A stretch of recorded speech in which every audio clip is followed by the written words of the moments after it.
So the last time we brought you on site was actually 6 months ago. And since that time, they have made tremendous amounts of progress. We are currently only about a month and a half to 2 months away from completion. And so what you see behind me is basically the entirety of the masonry done on the outside of the building. They're simply cleaning it at this point, but everything on the outside is basically done. The only thing left to go in is the water table, which is a stone that goes at the base of the building in the front of the academic area. And then of course, we have to put the road in that gets us there in the circle drive, etc. But everything on the outside is basically finished.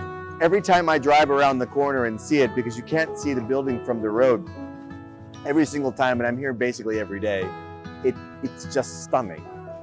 It's to see something that you've been looking at in your mind and looking at then on paper for the course of 2, 3, 4, 5 years now, and to see it incarnate, to see it in reality has been rather overwhelming.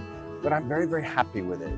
Exceptionally happy with it. It's actually better than I had ever even imagined. Both our architectural team and our engineering team have done such an incredible job to bring a vision into reality, and to do so with such incredible amounts of responsibility, never slacking, never flagging in their earnestness to make sure the thing is done right. So we've had so many setbacks here and there that have taken place because they've pulled back to make the thing right, because this is a sort of, as we call it, a forever building. You're making it to be an inspiration, not just for the men who live here now, but for the whole diocese and for a long time to come. One of the things I like to do is to come out after the construction crews leave and just sort of watch the building from afar, as it were, and to just sit here and to say my rosary, to say some prayers, because it's quiet.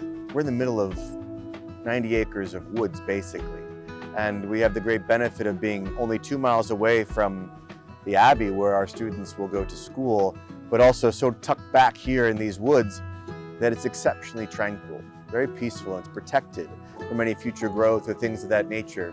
To have the sacrament here, both the holy sacrifice of the Mass offered, but also the reserved sacrament here in just a couple of months, that our Lord is going to dwell in this spot. He's going to tabernacle here for the first time in the midst of his own creation, in the midst of his own beauty here that he has created. And in some sense, the land has waited for him to come here. We had that Mass, the first one that we had on site, and it was the first time that the incarnation was brought to this piece of land in its history.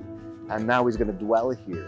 That, coupled with the surrounding serenity, is, I think, something that's going to create a great sort of contemplative atmosphere for the men. Because now we're living in the midst of the city. It's very loud, it's very difficult sometimes to concentrate, and everything from fire engines to the school right next to us to airplanes, etc.